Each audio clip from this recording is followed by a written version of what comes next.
Salut la gang, bienvenue à ce 71e épisode de Femmes de fer où je reçois l'autrice India Desjardins qui a sorti son livre Mr. Big ou la glorification des relations toxiques. Alors, on a beaucoup de choses à parler avec India. On se demande entre autres si la fiction peut influencer nos vies amoureuses.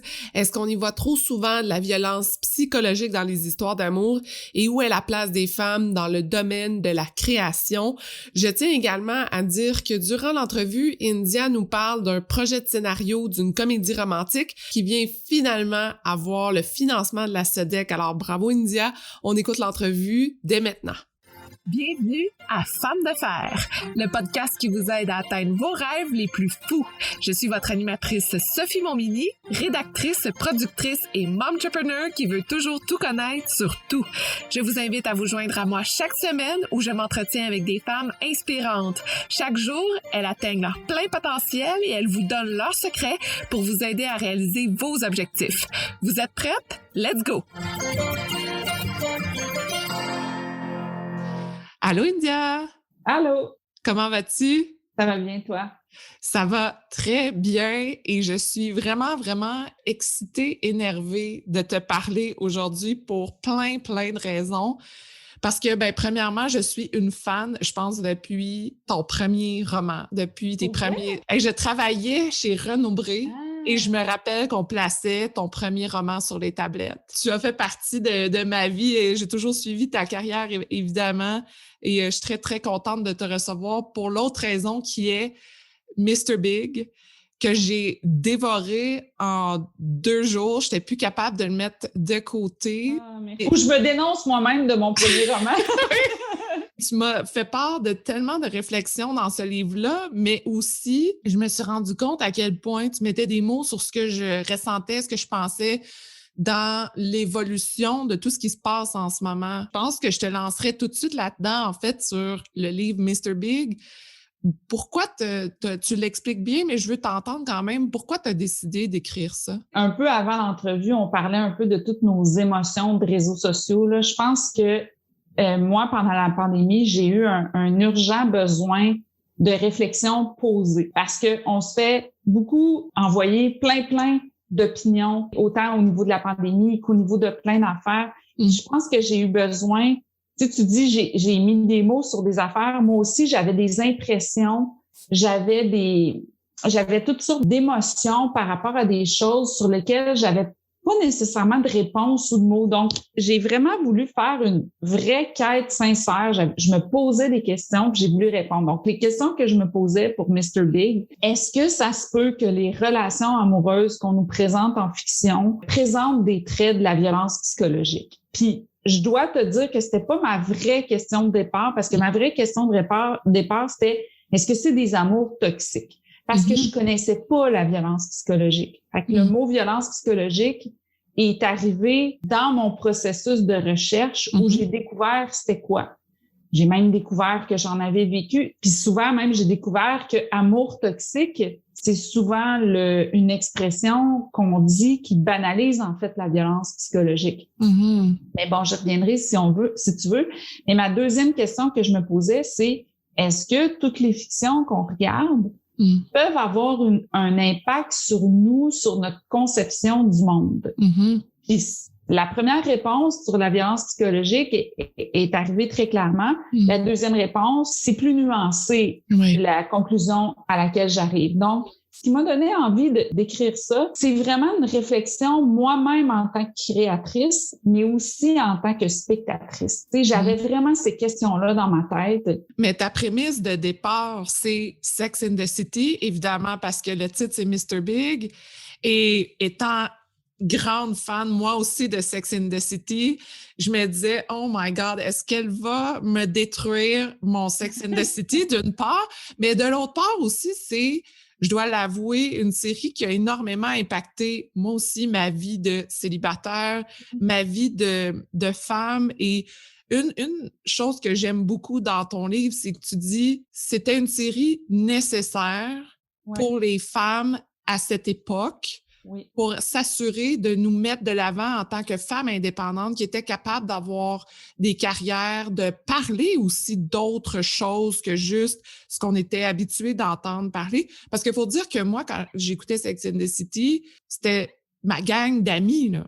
Ouais. Et aussi de dire, ben, on jase de choses autres que juste de gars. Il y avait tellement de discussions. Ouais. Et poussait loin aussi la discussion sur la sexualité qu'on mettait rarement de l'avant, la sexualité féminine dans les séries. Donc, mais de l'autre côté, on peut rentrer dans le sujet Mr. Big et Aiden, qui a été aussi ta prémisse de départ. Moi, là, je prends le temps de dire que moi, là, je suis une grande fan de Sex and the City. C'est très important pour moi. Puis je te dirais là, même que des fois, quand j'entendais des critiques sur Sex and the City avant d'écrire mon livre, j'étais fâchée. Puis moi, j'ai découvert Sex and the City quand j'avais 22 ans. Ça a fait partie de ma jeunesse. Ça a fait partie de mon identité là, à cette époque-là. Tu sais, je revisite tout mon parcours de série. Si tu regardes, puis même encore aujourd'hui, la plupart des séries, c'est toujours des hommes. Puis des fois, il y a une ou deux femmes.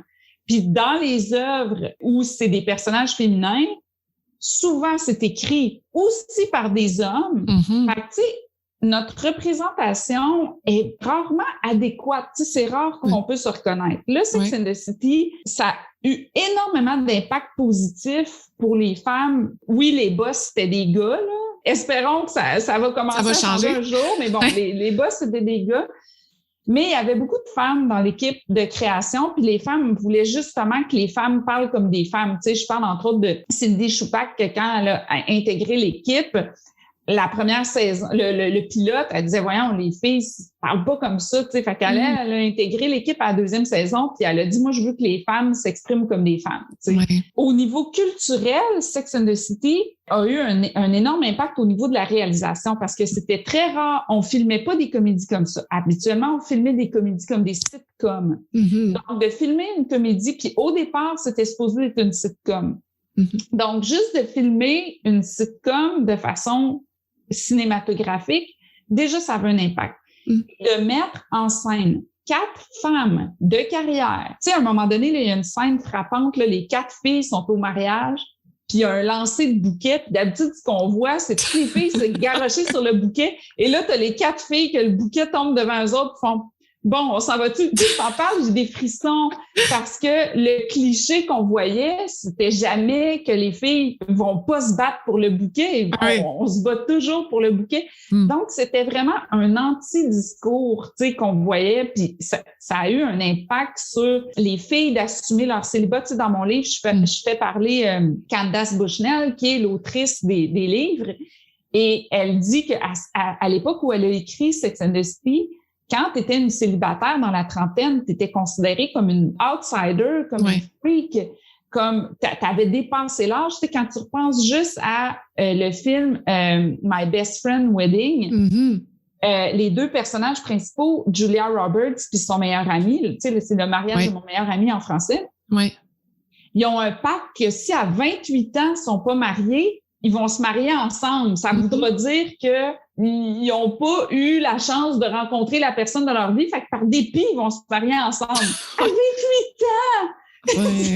C'est ça, dans les années 90, tu sais. Puis là, tu avais 4 femmes de carrière qui, oui, étaient à la recherche de l'amour parmi d'autres choses. Moi, ce que je trouve qui est le problème, c'est pas nécessairement qu'une série des années 90 ou qu'un film des années 90 ait eu des aspects sociaux qui aujourd'hui, on peut le regarder avec un regard et se dire que ça a mal vieilli. C'est de voir que certains de ces aspects-là sont encore reproduits aujourd'hui et que même en tant que créateur, on se fait demander parce que c'est une façon, c'est dans l'ADN de la fiction d'écrire comme ça. Et moi, où je vais, ma demande dans mon essai, c'est est-ce que on peut essayer de déconstruire ces codes-là, de remarquer qu'il y a une banalisation de la violence envers les femmes, que la façon de traiter les personnages féminins, il y a un problème avec ça, et que dans les œuvres d'aujourd'hui, ça ne se répète pas. Puis malgré un changement qu'on voit, moi, je vois encore plein d'œuvres où c'est encore comme ça. Donc, je pense qu'on a une réflexion à faire sur la violence conjugale en ce moment, puis que la fiction doit faire partie de cette discussion-là. c'est pas vrai qu'on peut toujours se cacher derrière la liberté de création. Je pense qu'on a une responsabilité, pas de faire la morale, mais de prendre position sur ces choses-là puis essayer de déconstruire certaines affaires. Oui, puis je pense que en lisant ton essai, t'as mis en lumière plusieurs patterns du personnage Mr. Big. Mais moi, ce que je trouve intéressant, c'est de dire, oui, dans Sex and the City, voici Mr. Big, tout ce qu'il a fait, quel impact il a eu sur nous aussi, mais de dire, on peut quand même prendre Mr. Big et le transposer dans plusieurs œuvres, que ce soit littéraires, cinématographiques ou télévisuelles, et encore maintenant, à quel point on recherche aussi ce genre de personnage-là pour nous donner du drama, pour nous faire croire que oh mon Dieu, c'est tellement difficile d'avoir ce gars-là que finalement, on l'a à la fin. Il n'y a pas grand-chose à faire, le gars. Il a juste à se retourner de bord et nous dire que « Oh wow, t'es belle » pour que la fille fasse comme « Oh mon Dieu, il me trouve belle, let's go, je l'aime ». Je crunch ça comme propos vraiment rapidement, là, mais tu sais, Mr. Big, pour moi, ça a toujours été l'homme fort de carrière, que pour lui, il n'y a rien qui l'empêchait d'avancer, pas les filles, pas ses collègues, et rien, puis il allait jusqu'au bout. Et de traiter les filles comme ça, c'était parce que, dans le fond, il était tellement indépendant qu'il n'avait pas besoin de personne dans sa vie. C'était pas nécessairement négatif et même que je recherchais ça chez les gars. Parce que je me disais, mais c'est ça un homme fort. Je me dévoile beaucoup en disant ça parce que en lisant ton essai, c'est vraiment ça que je ressentais depuis plusieurs années. Je trouvais ça intéressant que tu décortiques Mr. Big dans ce sens-là. Qu'est-ce que ça a eu comme impact, toi, de faire ce travail-là sur le personnage de Mr. Big? Tu sais, il y a plusieurs affaires dans ce que tu dis, là. Premièrement, Mr. Big, tu sais, pourquoi j'ai pris Sex and the City, c'est parce qu'il y a tout dans Sex and the City. T'sais. Puis aussi, ben, moi, je savais pas que Sex and the City allait redevenir populaire dans la pandémie, ni qu'il allait annoncer une nouvelle saison. Parce que pour moi, ce modèle-là qu'on nous envoie, il est récurrent. T'sais, c'est pas seulement à Sex and the City. Puis tu sais, il y a plein de gens qui me disent « Est-ce que je dois avoir vu Sex and the City pour lire ton livre? » Non, je parle de Mr. Big puis Carrie comme si c'était des amis, là. Tu sais, comme si c'était une histoire que je te racontais. Ça aurait pu être mon histoire, ça aurait pu être ton histoire, ça aurait pu être n'importe quelle histoire. Puis il y a plusieurs personnes dans la vingtaine qui lisent, qui ont jamais vu Sex and the City, qui me disent « Ah oui, ça me rappelle Twilight, ça me rappelle Gossip Girl. » Les codes que je nomme, on peut les réfléchir pour une fiction qui est plus celle qu'on regardait. Mr. Big, selon moi, c'est une façon 2.0 de dire prince charmant. Parce que le modèle qu'on nous envoie comme idéal amoureux aux filles, c'est justement l'homme indépendant qui réussit. Puis là, tout d'un coup, il va choisir une fille qui va être spéciale parmi toutes les autres. Ta quête comme fille, c'est que ça soit toi la fille choisie. Spéciale, ouais.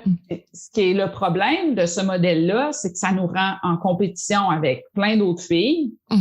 Pour un homme au top. Dans les fictions, on nous oppose toujours Mr. Big et un homme ordinaire, comme dans Sex and the City, c'est Aiden. Plusieurs personnes détestent Aiden pour des raisons qui devraient détester Mr. Big.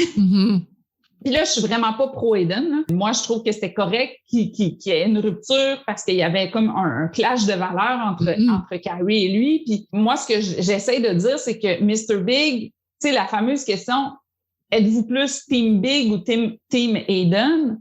Pour moi, c'est un faux dilemme. Tu sais, c'est comme s'il fallait choisir absolument un genre, comme si Mr. Big peut pas être aussi Aiden ou Aiden peut pas être aussi Mr. Big ou qu'il peut pas y avoir tout un spectre entre les deux et au-delà des deux.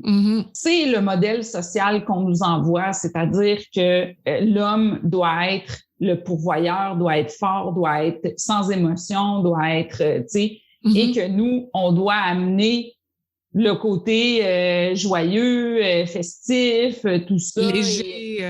Et émotif à cet homme-là. Si on regarde historiquement, c'était ça le modèle social. C'était que la femme n'avait aucun pouvoir par elle-même, donc devait rencontrer quelqu'un d'aisé pour pouvoir avoir une sécurité de vie et une sécurité financière. Donc, cette quête-là, ça vient de loin. Puis c'est là qu'on pourrait se dire, hey, on est ailleurs. Deuxièmement, pour Sex and the City, les comportements dont tu parles, les comportements problématiques, Moi, il y a une scène qui m'a vraiment marquée. Elle sait pas si elle a une date avec. Elle arrête pas de dire que le mot date est pas nommé. Elle est anxieuse, elle devient anxieuse, puis elle dit je sais pas, on dirait qu'on a une date, mais c'est comme le mot qui est pas nommé, puis nanana, puis elle est anxieuse. Puis c'est normal parce que quand quelqu'un nous rend confus, on est anxieuse. Lui, il dit, ben écoute, il annule à la dernière minute. Il dit, écoute, finalement, je peux pas aller te voir. Elle s'en va à la soirée. Pendant la soirée, elle jase avec un gars. Elle a du fun, tout ça. Elle est indépendante. Fait qu'elle a décidé d'y aller quand même à cette soirée-là. Finalement, Big arrive par surprise. Il la voit parler avec un autre gars. Puis là, il est frufru. Puis là, il dit, ah, t'es là. Ben, écoute, ça fait 1 heure que je te cherche. Ben, c'était ça. C'était le seul temps que j'avais. Bye. Puis il s'en va. Puis là, elle se sent super mal. Elle se sent coupable d'avoir parlé avec quelqu'un d'autre. Elle se sent coupable. Elle se sent toute confuse. Puis là, elle le suit dehors. Puis elle est là, hey, tu sais quoi, qu'est-ce qu'il y a, tout ça. Puis là, il dit, ben, regarde, moi, là, j'avais 1 heure à t'accorder, puis j'ai passé 1 heure à te chercher. Bye. Puis moi, là, ça me fait mal juste de te le raconter, tu sais, parce que c'est le gaslighting, puis c'est un peu ça que Big fait. Ce que ça fait, c'est que Carrie, ça développe un comportement complètement erratique. Tu sais, ça fait qu'elle est tout le temps en train de courir après. Puis le gaslighting, c'est ça que ça fait. C'est que tu viens que tu te sens coupable d'affaires que tu n'as pas à te sentir coupable. Lui, au départ, là, il a dit, je peux pas aller à la soirée. Elle est allée, puis elle s'est fait du fun. Elle a une date qu'elle sait même pas si c'est une date. Fait que même si au pire elle est en train de croiser un gars, elle a le droit. Ils ont même pas eu de date encore ensemble. Puis là, elle se sent coupable. Fait que ça met tout de suite la relation en déséquilibre. Ça veut dire que lui, il a le droit de dire qu'il n'a pas le droit d'aller à une soirée. Puis elle, ben il faut qu'elle se prépare à peut-être qu'il arrive en surprise, qu'il change d'idée. Parce qu'il daigne aller la rejoindre. Ça fait qu'il y a plusieurs personnes qui détestent Carrie. Ce que tu vois, dans le fond, dans la série, c'est beaucoup de sentiments d'anxiété qui sont causés par le fait qu'elle a une relation qu'elle n'est pas capable de comprendre, qui n'est pas sécurisante. Ça lui développe une anxiété où est-ce qu'elle est tout le temps en train de courir après quelqu'un, mais pourquoi qu'elle court après lui? Puis, tu sais, souvent, on blâme la victime, puis on dit, mais pourquoi qu'elle reste là-dedans, si elle n'est pas bien, tout ça, mais c'est qu'à un moment donné, là, ta tête est tellement confuse, tu as l'impression que c'est toi, la coupable. Tu sais, elle, dans cette soirée-là, elle doit se dire, oh, ouais, j'aurais pas dû parler à un autre gars. Oh mon Dieu, il m'a cherché pendant 1 heure. Pauvre lui, c'est un homme tellement occupé, il a fait ça pour moi. Il a pris 1 heure de son temps de Mr. Big pour moi. Puis là, moi, j'étais pas disponible. C'est ça que ça crée, la violence psychologique. En fait, ça crée un état de confusion où tu te sens tout le temps inadéquate. Puis souvent, ces femmes-là deviennent insupportables parce qu'ils sont tout le temps dans un état d'hyper-vigilance ou de se questionner ou d'analyser parce qu'ils comprennent pas ce qu'ils vivent. Fait que souvent, ça crée un isolement. Tu sais, des fois, on dit que la violence conjugale, la victime se fait isoler. Des fois, la victime, elle se fait pas isoler parce que l'homme a du contrôle sur elle. La victime se fait isoler parce qu'elle devient insupportable, parce qu'elle comprend pas ce qu'elle vit. Fait que je parle trop encore. Non, c'est super. Je suis passionnée par ce sujet-là. Oui. Mais la violence psychologique, c'est tellement méconnu.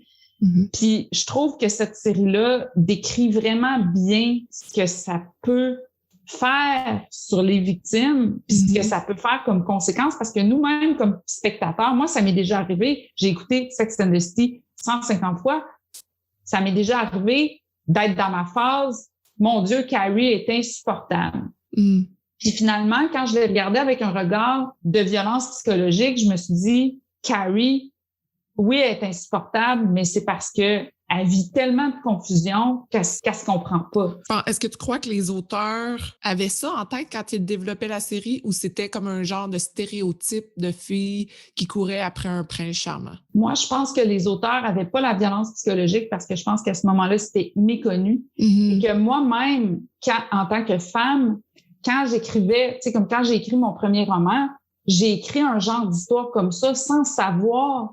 Moi, je pense que ça faisait exactement partie de comment on se questionnait, nous, les femmes, sur les relations amoureuses. Là où on dit que c'est important de mettre le contexte historique d'une œuvre quand on l'analyse. Dans l'histoire, tu as eu toutes les œuvres où, finalement, un homme et une femme étaient mariés parce que c'était ça, tu sais, c'était comme ça.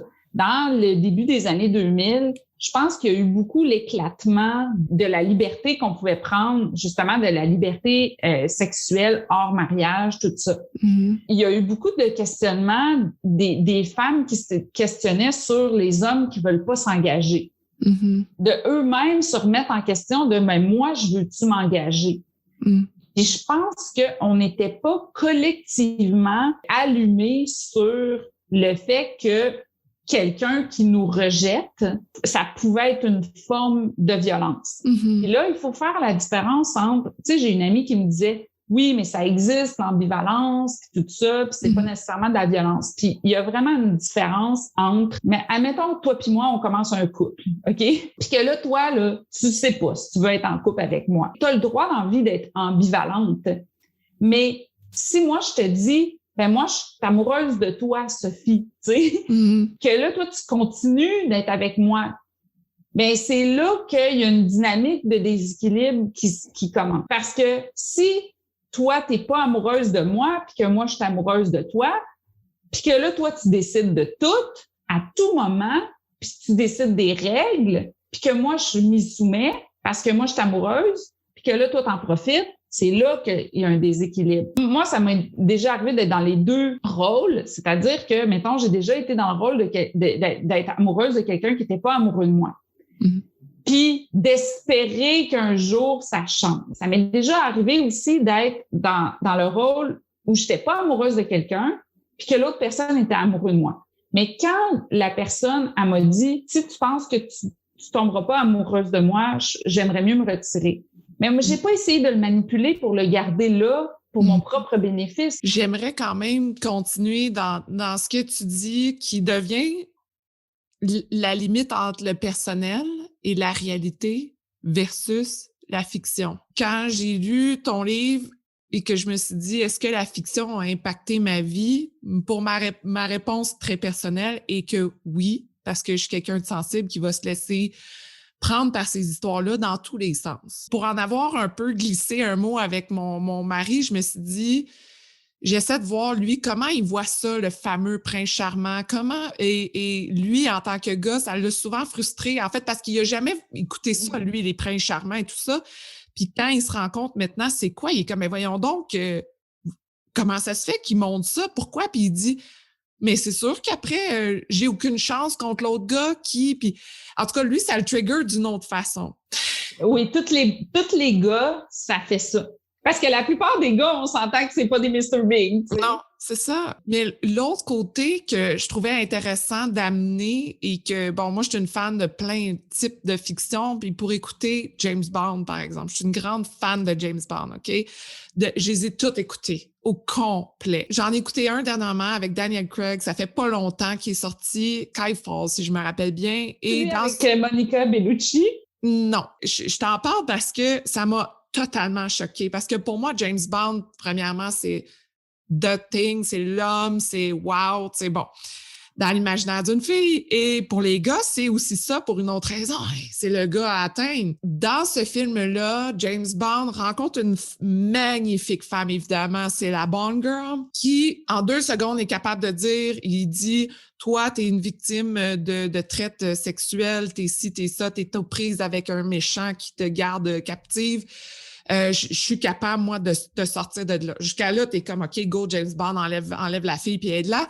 Et en 2 secondes, elle lui dit, ben viens me rejoindre là, si tu veux, il va falloir que tu me sauves de là. Puis en 2 secondes, il se retrouve dans son bateau, tout nu dans la douche, couche avec, d'une fille qui est victime, premièrement, de violences sexuelles, comme s'il se connaissait depuis je sais pas trop combien de temps. 2 secondes après, il se retrouve dans un dilemme où faut pas qu'il la tue. Puis finalement, elle se fait tuer, puis ciao, bye, la fille. Ah, je te raconte ça, je pense que en tout et pour tout, cette fille-là, elle dure 10 minutes, elle a 3 phrases, OK? Et moi, je l'ai souligné un moment donné sur les réseaux sociaux, cette scène-là, j'ai fait comme, et on m'a répondu, ouais, mais Sophie, c'est juste de la fiction. Et moi, je me dis, OK, jusqu'à quel point de bord on vend une voiture à l'effigie de type James Bond, un drink au gars pour qu'il ressemble à James Bond, un suit, une montre, pour que les gars ressemblent à James Bond. Alors ça aussi, c'est de la fiction. Les gars, vous voulez pas ressembler à James Bond? Ça me donne des frissons ce que tu dis parce que j'ai décidé de parler de Sex and the City et de comédie romantique. Moi, je voulais qu'il puisse être accessible, là, pas juste à des universitaires. C'est sûr que mon rêve, c'est qu'on le remarque justement dans James Bond puis dans tout ça, là, tu sais. Mm-hmm. J'ai fait exprès de pas aller là. Honnêtement, j'avais un chapitre tout sur Indiana Jones puis James Bond puis tout ça, puis je l'ai enlevé. Mm-hmm. Puis je me suis dit, je vais peut-être le garder pour un autre livre parce que je voulais rester avec un fil conducteur. Puis je me disais, mon but, c'est que le monde voit qu'il y a des violences envers les femmes banalisées de la façon qu'on traite les femmes en fiction. Si là, le monde peut se servir là, de mes outils là, pour tous les films, là, moi, là, c'est comme, tu sais, j'ai des petites oreilles de diable qui me poussent, là, des cornes de diable, parce que c'est mon rêve le plus fou, tu sais, qu'on le remarque dans d'autres affaires. Mais exactement, les femmes, dans les fictions, sont traitées comme des biens interchangeables, des cadeaux. Moi, là, je comprenais pas quand j'étais une petite fille comment ça que chaque fille changeait dans les James Bond ou dans les Indiana Jones. Pourquoi le personnage était pas, tu sais, comme Marion dans le premier Indiana Jones, pourquoi qu'elle revient pas dans toutes les Indiana Jones, tu sais? Mm-hmm. Je comprenais pas. Puis je comprenais pas quand j'étais une petite fille pourquoi que le personnage féminin était finalement jamais important. Ce que tu décris, c'est exactement ça. Puis tu sais, dans l'autre film avec Monica Bellucci là, de James Bond, écoute, j'ai une amie qui écoute les James Bond avec ses petits garçons en ce moment.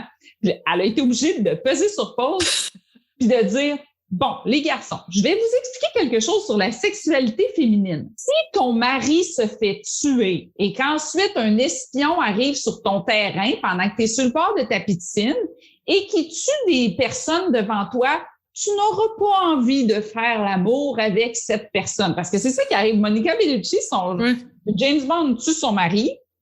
Ensuite, il tue du monde sur son terrain. Ensuite, il la plaque dans le mur, commence à baiser avec.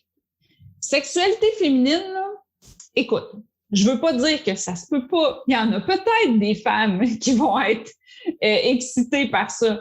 Mais la grande majorité, non. Ils vont avoir de la peine de cette situation-là, mais ils vont vivre un traumatisme. Et le traumatisme ne fait pas que tu as envie de baiser avec quelqu'un dont tu as peut-être peur. Tu sais, le modèle James Bond, ben, oui, tu as raison, puis c'est pour ça que dans mon chapitre, c'est juste du ketchup, parce que moi, c'est ça que ma grand-mère, elle me disait. Hein. Ben voyons, inquiète-toi pas, c'est juste du ketchup. C'était pour montrer que quand il y a du monde qui saigne à la télé, puis que moi, je me cachais les yeux, elle disait sa façon de dire, ben c'est juste de la fiction. Mais tu sais, comme tu dis, on vend la voiture de James Bond pour que les gars ressemblent à James Bond. On vend des drinks, on vend du linge. Mm-hmm. Si la violence envers les femmes est banalisée. On sait même pas que cette violence-là, c'est de la violence. Mm-hmm. Comment on peut s'en protéger? Mm-hmm. Puis moi, mon but, c'est justement pas d'arrêter d'aimer les James Bond, d'arrêter d'aimer les comédies romantiques, mais c'est que je me dis, si on apprend à voir ces comportements-là comme problématiques, peut-être que c'est là qu'on peut s'en libérer. Parce que dans les recherches que j'ai faites, la science dit que, dans le fond, si tu es exposé à un acte violent, tu peux pas commettre d'actes violents par mimétisme à moins d'avoir une prédisposition. Mm-hmm. Sauf que ça peut développer d'être désensibilisé à la violence. Mm-hmm. On voit James Bond tuer un autre monsieur. On sait que tuer, c'est un acte violent. Tu vas pas nécessairement commettre un meurtre parce que tu as vu James Bond le faire, parce que tu te dis ben, c'est clair que c'est de la violence. Fait que si tu n'as pas une prédisposition, tu ne vas pas le commettre. Mm-hmm. Mais on peut être désensibilisé. Mais imagine si on est désensibilisé à des choses qu'on ne sait même pas que c'est de la violence, parce qu'on ne connaît pas la violence psychologique. Les violences sexuelles, là, avant le MeToo, là, ben, dans les films, là, c'était dans quasiment tous les films. Puis là, il y a eu MeToo qui nous a appris plusieurs gestes violents sexuellement on savait même pas que ça l'était. Puis tu sais, la preuve, c'est que je parle de 16 Candles, qui est un film pour ados. Oh mon Dieu, que tu m'as traumatisée avec ce passage-là en passant. Oui, puis il y a un passage que j'ai pas mis où carrément, c'est là, le passage dont on parle, c'est deux gars qui se parlent puis qui disent « Hey, Caroline est saoule, couchée dans la chambre, je pourrais la violer 10 fois si je veux, mais ça me tente pas. Puis l'autre gars, il dit, ben voyons, qu'est-ce que t'attends? Puis là, il dit, elle est pas fine ces temps-ci, ça me tente pas. Fait que la fille est pas assez fine pour se faire violer, imagine-toi donc. Sauf que l'autre passage que j'ai pas dit, c'est que finalement, le chum de la fille, il la met dans l'auto avec un autre gars. Puis là, il se réveille le lendemain. La fille se réveille. Elle comprend pas qu'est-ce qu'elle fait avec un autre gars. La fille, elle découvre qu'ils ont baisé, mais elle était saoule, elle s'en souvient pas, donc c'est un viol. Puis là, elle dit, j'ai-tu aimé ça? Puis là, elle dit, je pense que j'ai aimé ça. Puis c'était dans un film d'ado, puis imagine comment qu'on n'était pas allumé sur les violences sexuelles. Mm-hmm.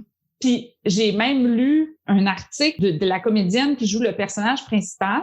Elle se rappelait ces affaires-là, puis elle a appelé la comédienne qui fait la Caroline en question, donc la fille qui se fait violer. Elle a dit, comment tu te sens par rapport à tout ça, toi, maintenant que tu es adulte, puis qu'on regarde ça avec notre regard d'adulte. Puis celle qui joue Caroline, elle dit, elle a quand même sa part de responsabilité parce qu'elle était saoule. Puis ça fait mal parce que, tu vois, c'est un angle mort qu'on a encore de penser que parce qu'une fille est saoule, elle a sa part de responsabilité dans une situation de viol. Mm-hmm. Fait que si les violences envers les femmes comme ça, c'est tellement banalisé dans la fiction, mais comment on peut, dans la vraie vie, je veux dire, tout ce mélange à un moment donné dans nos perceptions. Puis je dis pas que la faute est seulement sur la fiction parce que c'est un tout, mais pour moi, c'est là que c'est un enjeu social. Puis c'est là qu'il faut avoir une réflexion sociale et de prendre position. Puis tu sais, il y a beaucoup d'auteurs qui disent je veux pas faire la morale dans ma fiction. Puis ça, je suis totalement d'accord. Tu sais, on n'est pas là pour faire la morale aux gens, on n'est pas là pour éduquer non plus. Mais je pense que en tant que société, il faut prendre une position morale sur la violence faite aux femmes. Puis c'est comme ça que ça va changer dans la fiction. Puis je pense que la fiction peut aussi être l'œuf ou la poule. Si on montre des relations saines, si on arrête de banaliser certaines formes de violence comme la violence psychologique ou la violence sexuelle, ben moi, je pense que ça peut avoir un bon impact dans la vie. C'est pas juste la fiction, tu sais, ça peut être dans les chansons, ça peut être... Oui. J'espère que vous aimez l'entrevue autant que moi et pour suivre toutes les nouvelles du podcast Femmes de Fer, je vous invite à vous abonner à la page Instagram Femmes de Fer Podcast. Une piste de réflexion que tu amènes aussi, que je trouve intéressante en tant que créatrice, et je pense que c'est qu'en littérature, je me rappelle très bien que je n'ai jamais eu d'enseignement sur la littérature féminine. En tant que créatrice, ça m'a toujours un peu traumatisée parce que il a fallu que j'aille vraiment fouiller quelque part pour trouver des femmes qui ont réussi leur carrière, que ce soit en littérature. Puis là, je parle même pas en cinéma parce que moi, mon rêve, quand j'étais plus jeune, c'était de faire des films et ça n'existait pas. Femmes qui pouvaient se démarquer. Et là, merci aux Oscars cette année qui ont mis de l'avant les femmes. Ça a fait mentir mon affaire là, où je dis que la seule femme à avoir gagné un Oscar, c'est un film qui met en scène des hommes, tu sais, avec Hurt Locker. Oui, mais ça nous a pris cette année finalement pour en arriver et c'est que la deuxième femme aussi, il faut le souligner. Oui. Fait qu'on on peut quand même se dire, j'espère que ça ouvre la porte à plus une égalité future, que ce soit homme ou femme au niveau de la création. C'est difficile parce que ce qu'on enseigne souvent, c'est les mêmes génies, tu sais. Puis, t'as-tu vu la vidéo? Moi, tout le monde me l'a envoyé, là, les deux Françaises qui parlent des œuvres qui les ont marquées, puis à quel point que c'est l'histoire quasiment d'un homme qui tue une femme parce qu'il l'aime ou d'un homme qui aime une femme morte. Ou, tu sais, c'est vraiment drôle, là, cette vidéo-là. Ben, drôle. C'est triste en même temps. Tristement drôle. Oui, c'est tristement drôle de voir que finalement, on enseigne encore beaucoup des œuvres qui sont empreintes de misogynie. Puis je relisais Ainsi soit-elle de Benoît de Groux. Tu sais, j'ai relu beaucoup d'affaires avec mon regard d'aujourd'hui des féministes, comme justement pour mon essai Virginia Woolf, Une chambre à soi. Écoute, il y avait des chapitres là que je pleurais. J'ai vraiment pleuré parce que j'avais l'impression, ça a été écrit il y a 100 ans, puis j'avais l'impression de lire quelque chose que je pourrais lire aujourd'hui. Puis Benoît de Groux, elle dénonçait déjà le fait qu'on continue d'étudier puis de considérer comme du génie des œuvres misogynes. Puis là, il y en a beaucoup qui disent oui, mais c'est normal qu'il était misogyne parce qu'à cette époque-là, tout le monde était misogyne. C'est bon. Ça se défend, mais en même temps, c'est que il n'y a pas nécessairement de discussion à ce niveau-là, à moins que le prof décide d'avoir une discussion puis de noter que finalement, c'est de la misogynie. Puis, il n'y a pas nécessairement un espèce de pendant où on va étudier finalement beaucoup d'œuvres féminines, de voir ce que les femmes dénonçaient déjà à l'époque, tu sais. Puis, il y en a des femmes qui dénonçaient la misogynie, il y en a des femmes qui dénonçaient leurs conditions sociales. Tu sais, pour mon essai, j'ai trouvé les contes de fées, ça a été inventé par les femmes pour dénoncer le fait, au 17e siècle et au 18e siècle, pour dénoncer le fait qu'elles n'étaient que considérées dans la société comme des épouses ou des mères. Qui ont inventé une espèce de monde parallèle, qu'ils ont appelé des contes de fées, où est-ce que les femmes auraient une place égalitaire dans la société. Puis après ça, les contes de fées ont été repris par les hommes. Puis c'est juste, tu sais, qu'est-ce qu'on connaît? On connaît Perrault, les frères Grimm. Fait qu'on connaît juste les hommes, alors que Cendrillon, ça a été inventé par une femme qui s'appelle Marie-Catherine Daunois. On connaît pas la littérature féminine. Puis qu'est-ce que les femmes dénonçaient? Fait qu'on dit, oui, mais c'était normal d'être misogyne à cette époque-là. Oui, mais est-ce qu'on enseigne le pendant qui était que les femmes dénonçaient ça? Parce que ça existe encore aujourd'hui, les œuvres misogynes, puis ça existe des femmes qui les dénoncent. Donc, tu sais, je pense que ce serait important de leur opposer la littérature féminine. Puis, tu sais, moi, là, je me suis mis au défi de découvrir plus la littérature des femmes. J'ai découvert Shirley Jackson, qui a écrit le manoir de Hunting Hill. Ça a fait une série sur Netflix, puis j'ai lu le livre, puis c'est carrément génial. Puis c'est quoi une femme qui écrit de l'horreur? C'est hot comment que c'est dans la psychologie, puis tout ça. Ce qu'elle a fait, c'est incroyable. Puis là, tu te dis, moi-même, j'ai étudié en littérature, je la connaissais pas. Quand j'en parle à des amis qui ont étudié la littérature, ils la connaissent pas. Non. Tu vois que il y a beaucoup de la psychologie féminine, puis elle a beaucoup de phrases féministes. Tu vois qu'elle dénonce, dans le fond, la tyrannie du quotidien, puis ce que les femmes sont obligées de subir.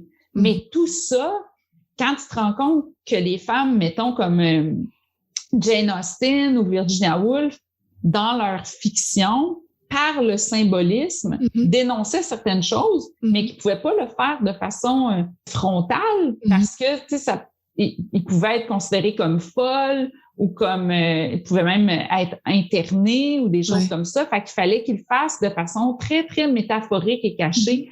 C'est intéressant de voir ça, tandis que, mettons, les hommes pouvaient être très frontales dans leur misogynie puis ils se faisaient pas interner, tu sais. Une série que moi, il m'a marqué dernièrement, Dickinson, qui est sur... j'ai pas vu. Je trouve ça très intéressant parce qu'en fait, c'est très contemporain, la façon que c'est mis de l'avant, mais en même temps, ça nous met de l'avant cette autrice-là incroyable. Comment, justement, elle voit sa vie de femme dans un monde d'hommes et comment elle confronte tout toujours. Et ça, moi, ça me faisait du bien d'écouter ça et ça m'a fait croire en le fait qu'on est capable de développer aussi des séries différentes et d'aller plus loin dans ces réflexions-là maintenant. Le temps passe, mais je veux quand même t'amener à quelque chose qui m'a fait un ha-ha dans ton roman parce que Manik, tu parles d'un producteur ici québécois qui dit oui, mais c'est pas parce qu'on veut pas les produire les comédies romantiques, c'est qu'il y a pas de scénariste qui les écrit. Et là, je me suis dit, mais India, je parle dans le fond de Patrick Roy, dans le chapitre Un morceau de sucre, où je disais que, tu sais, oui, ça a des problèmes, les comédies romantiques, mais, tu sais, c'est sweet, puis, tu sais... on aime ça, là. Oui. Patrick, c'est le président de distribution, Film CV, E1, tout ça. C'est un amateur de comédies romantiques et c'est mon distributeur. Fait que, en ce moment, on travaille sur une comédie romantique. Mais le but, c'était pas de parler de mon affaire. Lui, il adore ça, il aimerait ça qu'on en fasse plus, mais il m'a dit, il y a pas nécessairement beaucoup de gens qui en écrivent, puis ça, c'est une réalité. Les gens ont peur d'être associés à ça. Tu sais, quand tu fais un film, il y a beaucoup de gens qui considèrent le cinéma comme de l'art, puis la télé comme du divertissement. Moi, j'ai encore la naïveté de croire que le cinéma peut être, oui, de l'art certaines fois, mais peut être du divertissement certaines autres fois. J'y crois, moi, au cinéma comme divertissement. J'aime le cinéma comme divertissement. Les 2 films Aurélie Laflamme que j'ai faits, selon moi, c'est des divertissements. Je vais jamais considérer ça comme du grand art. Moi, j'adore que des familles viennent me voir puis me disent qu'ils le regardent à chaque année en famille à Noël. Moi, c'est le genre de film que j'ai envie de faire. J'ai pas la prétention de penser que je vais aller dans tous les festivals gagner des prix. Tu sais, c'est pas ça mon but quand j'écris un film. C'est vraiment, moi, j'écris des films pour le monde qui veulent se relaxer comme moi quand j'écoute un film. Tu sais, des fois, là, c'est vendredi soir, mon chum puis moi, on regarde des vieux films. On a regardé Doc Hollywood l'autre jour, vendredi soir. Puis ça m'est déjà arrivé, moi, tu sais, d'approcher, mettons, des filles réalisatrices. Puis, tu sais, ils me disaient, mais je veux pas être associée à quelque chose de girly parce que je vais avoir un stigmate. Tu sais, c'est une réalité que quand tu fais un film qui est considéré comme, mettons, entre guillemets, quétaine, parce que c'est ça le stigmate des comédies romantiques. C'est d'être quétaine, c'est d'être fleur bleue, c'est pas d'être artistique, etc. Donc, quand tu décides de t'associer à un projet comme ça, ben, c'est vrai que tu peux être catégorisé, puis je les juge pas, les filles qui m'ont dit non, tu sais, puis c'est la même chose pour la bande dessinée, tu sais, quand je voulais faire ma bande dessinée, La Célibataire, moi, je voulais des dessins, tu sais, très féminins. Puis, tu sais, il y a beaucoup de BDistes qui me disaient, mais je veux pas être associée à ça parce que le cinéma, parce que la bande dessinée, c'est des mondes d'hommes. Puis que si tu es une fille dans un monde d'hommes, il faut comme quasiment se conformer à une certaine neutralité ou, tu sais, moi, je trouve ça correct qu'on décloisonne qu'est-ce qui est associé aux hommes, qu'est-ce qui est associé aux femmes. Je trouve que c'est super. Mais, tu sais, je trouve que aussi, ce qui est associé au féminin, il faut pas que ça disparaisse. Parce que c'est tellement difficile de faire sa place puis de faire reconnaître ça. Comme moi, j'aimerais ça quand même que ça puisse prendre sa place, que ça puisse être considéré comme un divertissement au même titre que les James Bond. Ou, tu sais, les James Bond, il y a quand même, malgré tous les viols puis tout ça, c'est comme considéré un divertissement qui est comme acceptable, tu sais. Mais pas une comédie romantique. C'est encore considéré comme un divertissement fleur bleue puis quétaine puis tout ça. Fait que, tu sais, moi, j'aimerais ça que ça puisse avoir autant ces lettres de noblesse. Tu sais, au Québec, là, regarde, ça fait 10 ans que je l'écris, mon film. J'ai essuyé plusieurs refus. Tu sais, il faut vraiment que tu aimes ça pour que ça te tente d'être 10 ans là-dedans à travailler d'un travail qui te payera pas. Fait qu'il faut que tu écrives quelque chose qui vienne de ton cœur pis tout ça. C'est pas tout le monde, tu sais, qui aime les comédies romantiques comme moi, j'aime les comédies romantiques. J'ai déjà lâché pendant 3 ans, puis je l'ai repris avec tout le temps l'espoir que peut-être qu'un jour, je vais être capable d'écrire une version qui va plaire, tu sais. Ouais. Puis c'est pour ça un peu que j'ai écrit mon livre, parce que, tu sais, des fois, les demandes qu'on reçoit comme créateur, tu sais, d'ajouter plus d'enjeux, tout ça, tu sais, moi, c'est comme une demande que je fais aussi de, tu sais, est-ce qu'on peut essayer d'avoir une vision un peu différente de la façon d'ajouter des enjeux? Est-ce que ça va te faire créer différemment, ce livre-là? Bien, je pense que moi, c'est plutôt que ceux qui analysent mes livres vont pouvoir voir pourquoi j'ai créé d'une certaine façon. Même si j'avais cette tendance-là, tu sais, comme je t'ai dit tantôt, tu sais, mon premier roman, j'ai glorifié un amour toxique, puis, tu sais, j'en suis pas très fière, mais, tu sais, il faut que je me pardonne moi-même parce que, tu sais, ça vient avec un contexte, avec mes influences de Sex and the City, tout ça. Après ça, quand j'ai écrit pour les ados, on dirait que je n'étais pas capable de reproduire ce modèle-là. Puis je me questionnais beaucoup là-dedans, puis je me faisais beaucoup... Moi, je me suis fait beaucoup reprocher, tu sais, voyons, il n'y a pas de sexe dans Aurélie, il n'y a pas de drogue, nanana. Pourquoi je me fais critiquer là-dessus alors que j'essaie de montrer un autre modèle d'adolescent qui est comme plus, moi, ma vision de mon adolescence ou de l'adolescence. Puis j'essaie aussi de renverser un peu la vapeur de ce que moi, j'ai reçu comme œuvre quand j'étais petite. Oui, après avoir fait toutes ces recherches-là, il y a encore des choses qui vont pouvoir changer consciemment. Tu sais, c'est comme des fois quand tu écris une histoire ou un scénario, puis t'écris par instinct une structure. Là, après, t'apprends la structure. Puis là, ben, tu vas plus être conscient de la structure que tu fais, puis tu vas peut-être même améliorer certaines affaires. Moi, ça m'a fait ça. C'est comme si ça va me faire prendre conscience de certaines affaires. Est-ce qu'il y a des créateurs qui t'ont déjà donné leur impression sur ça? Oui, il y en a qui m'ont dit ah, tu sais, ça me fait réfléchir. Il y en a que ça les angoisse, tu sais. Oui, mais là, ça va-tu être plate? Tu sais, c'est correct qu'on ait ces angoisses-là. Tu sais, moi-même, des fois, je suis comme ah, mais là, OK, tu sais, comme mettons dans mon scénario, j'avais comme une phrase, puis j'étais comme ah, ça, c'est du negging. Ça, c'est une affaire que j'explique dans mon livre. Le negging, c'est une façon de cruiser en disant un compliment qui est aussi une insulte. Ben là, je l'ai enlevé, mais il faut que je le remplace. Mais tu sais, c'est pourquoi qu'on met ça? C'est pour un pivot dramatique. C'est pour aussi dire au public, mettre un suspense, tu sais, peut-être que si le gars l'insulte, c'est parce qu'il est pas intéressé. Mais il faut tu sais, moi, je veux essayer de trouver une autre façon de faire. Puis je me dis, vraiment, là, c'est-tu nécessaire que le public pense qu'il est pas intéressé par une insulte? Ben non, c'est pas nécessaire. On le sait qu'ils vont finir ensemble de toute façon, là. Fait que, il est obligé de l'insulter entre-temps. J'ai tellement d'autres choses à te parler, mais je pense qu'on va arrêter là, India, puis on continue. Mais en fait, je veux juste te dire que moi, j'ai fait la réflexion, je me suis dit, voyons donc qu'il manque de femmes dans l'univers du cinéma et tout ça. Puis là, je suis allée rechercher toutes les femmes qui m'inspirent en ce moment.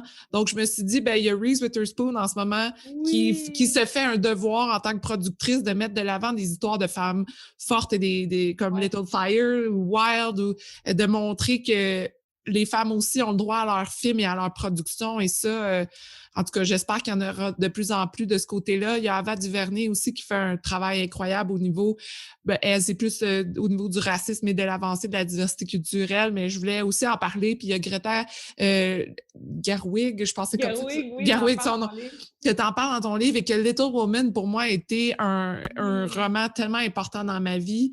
Et les deux films aussi, ça aussi, je pense que c'est important de le mettre de l'avant. Et on en a parlé tantôt, mais Chloé Zhao qui vient de gagner l'Oscar pour Nomadland, et que je trouve intéressant que cette réalisatrice-là sera une des prochaines réalisatrices de Marvel, qui va faire... Oui! Elle va faire quoi? Le film s'appelle The Eternal. OK. Et c'est les prochains grands héros, là, le type Avengers. C'est les Eternals qui s'en viennent. C'est extrêmement attendu. C'est avec Angelina Jolie et plein d'autres acteurs puissants. Et c'est elle qui va réaliser ça. Ben, tu sais, comme moi, là, je capote sur Wonder Woman, qui est écrit et réalisé par Patty Jenkins. Puis je trouve vraiment qu'elle a amené quelque chose. Elle a fait une super-héroïne qui est pas calquée sur les super-héros. Elle y a donné vraiment... J'aurais tellement aimé ça, avoir cette super-héroïne-là de cette façon-là quand j'étais ado. Tu sais. Oui, moi aussi. Dans l'écriture de mon livre, tu sais, il y a quelque chose que j'ai pas écrit, c'est que, j'ai écrit que tous les films de princesses sont écrits par des hommes, tu sais. Ouais. Quand tu te rends compte de ça, premièrement, il y a plein d'affaires que tu comprends, puis c'est frustrant aussi. Mais Frozen, ça a été écrit par des femmes. Oui.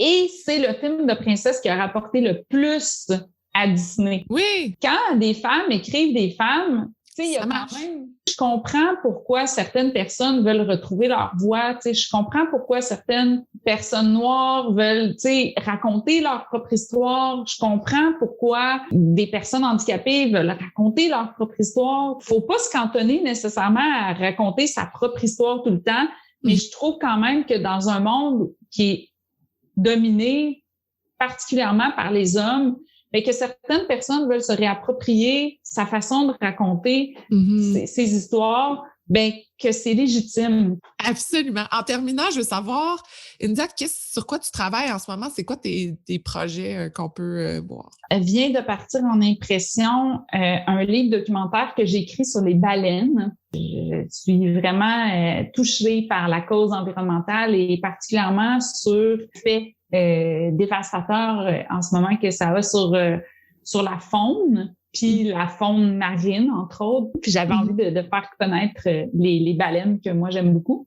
Ton copain, comment il voit ça, cette réflexion-là? Est-ce que vous en avez parlé? On a tellement de fun, là. Oui. Ben, premièrement, lui, un peu comme ton chum, lui-même, il se rend compte de ce que ça a pu avoir comme impact pour lui de voir des héros puis de pas nécessairement se reconnaître, dans comment un homme est représenté puis tout ça. La plupart des gars, en fait, qui lisent mon livre, ils disent ça, ils disent c'est vrai, puis ça me fait des réflexions sur le fait que, j'aurais aimé ça avoir d'autres modèles. Quoique les gars, ils ont beaucoup de modèles, mais c'est tout le temps un peu le même archétype. Ça l'a inspiré à commencer à regarder des comédies romantiques parce qu'avant, il voulait pas regarder ça, mais là, c'est comme si, avec ma grille d'analyse, il aime ça, c'est comme ça va chercher son côté scientifique qui est comme... J'ai écouté un podcast avec Sonia Lupien, qui est la chercheuse en stress. Elle disait qu'il faut arrêter de dire que les œuvres légères, c'est quétaine, tout ça, parce qu'elle dit ça fait du bien au mental. Là, je suis comme, hey, c'est une scientifique, Elle te le dit, là. Même dans ma lettre de présentation pour mon film, je l'ai cité, Prescription. Ça fait du bien pour la santé mentale des comédies romantiques. En terminant, je veux savoir, India, qu'est-ce que ça veut dire pour toi, femme de fer? Je voyais que c'était comme une femme forte, finalement. Moi, je pense que j'ai du velours autour de mon fer, mais je pense que c'est de rester droite, de rester forte malgré l'adversité, parce que c'est vrai qu'on en vit beaucoup quand on essaye de faire sa place comme femme dans tout milieu de travail. Puis je pense même que notre armure de fer se forge même, parce que je pense que quand là on arrive sur le milieu du travail, je ne sais pas si c'est vrai pour toi, on pense comment qu'on a été élevé, qu'on arrive à la même égalité de chance. Ouais. En faisant nos pas dans notre métier, c'est là que ça nous pète d'en face que, OK, finalement, on n'est pas à la même égalité de chance. Puis on vit des revers. On le sait que c'est dû à l'inégalité. Puis c'est là que se forge notre carapace de fer, puis qu'on devient plus battante, puis plus batailleuse, puis plus épuisée aussi de se battre pour certaines affaires que tu pensais jamais quand tu étais à l'école, que tu aurais à te battre pour ça. Merci beaucoup, beaucoup, India. Pour les gens qui veulent te suivre, c'est quoi la meilleure façon de te contacter? Oh, just Google it. Pas le temps pour les médias sociaux, suivez-la. Écoute, je sais jamais ça, là, je sais même pas quoi répondre, comme c'est mon nom sur Instagram. C'est vrai que je suis pas nécessairement la plus active au monde. Là. Merci beaucoup, India. C'est vraiment un plaisir de t'avoir parlé. C'est vraiment le fun. Merci d'avoir été à l'écoute. J'espère que vous êtes incroyablement inspirés pour vos projets. Si ça vous intéresse de garder contact, rendez-vous sur Instagram sur le compte de Femmes de Fer ou abonnez-vous à l'infolettre. Et si vous aimez l'épisode, vous pouvez laisser un commentaire. C'est ce qui me motive à trouver les meilleures femmes de fer pour vous. Et je vous dis à la prochaine.